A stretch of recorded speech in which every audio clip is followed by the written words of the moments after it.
Hi, I'm James Larson, creator of Artisan Adventures.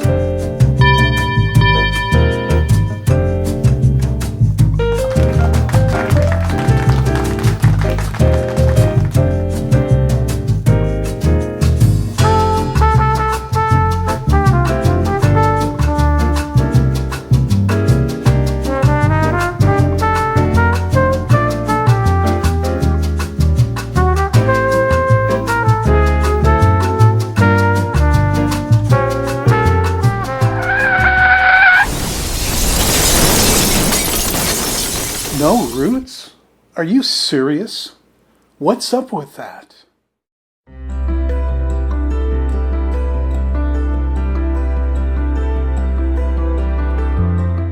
Tillandsia are commonly known as air plants, renowned for their ability to live entirely off of nutrients and moisture in the air in their native habitats.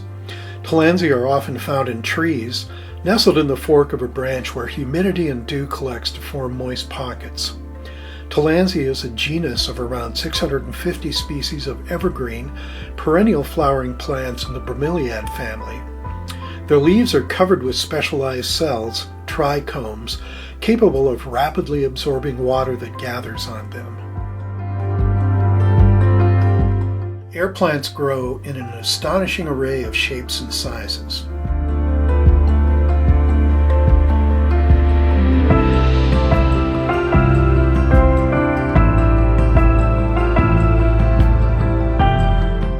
Watering an air plant is the trickiest piece of the air plant care puzzle. Some people simply mist their air plants, others soak them occasionally, and still others use a combination of both methods. I personally mist my air plants daily with room temperature dechlorinated filtered water. I also soak them for an hour once a week in the same type of water, along with 1/4 strength Miracle-Gro mixed in. I set a small fan on its low setting to dry the plants after misting or soaking. Air plants can rot if water remains too long on the leaves. Look in the description below to see the exact methods I use to take care of my air plants. If you searched out on the internet caring for Tillandsia, these air plants, you found that there's a great many different methods. I have no idea if all of them are viable. My method seems to work well, and many of my air plants are very healthy and over 2 years old. I keep my air plants on racks, which allows air to flow completely around them. The plants are kept on a table near north-facing windows so that they have a great deal of indirect light. Direct light, especially in an environment of heat, can have a damaging effect on your plants.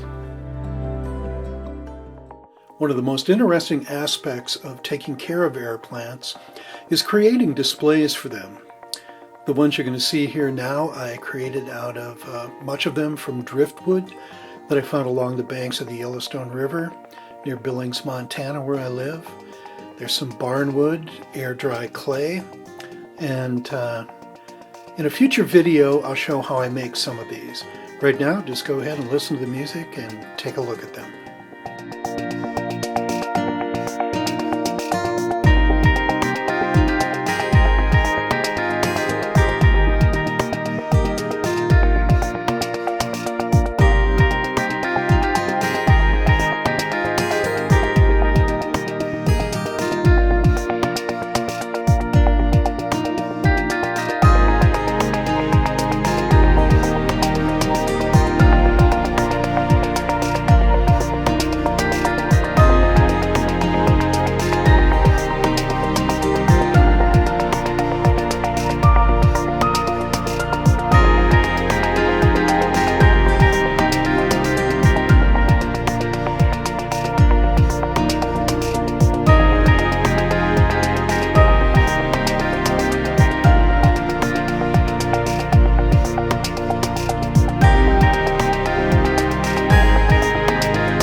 Thank you for watching this video. It really means a lot to me.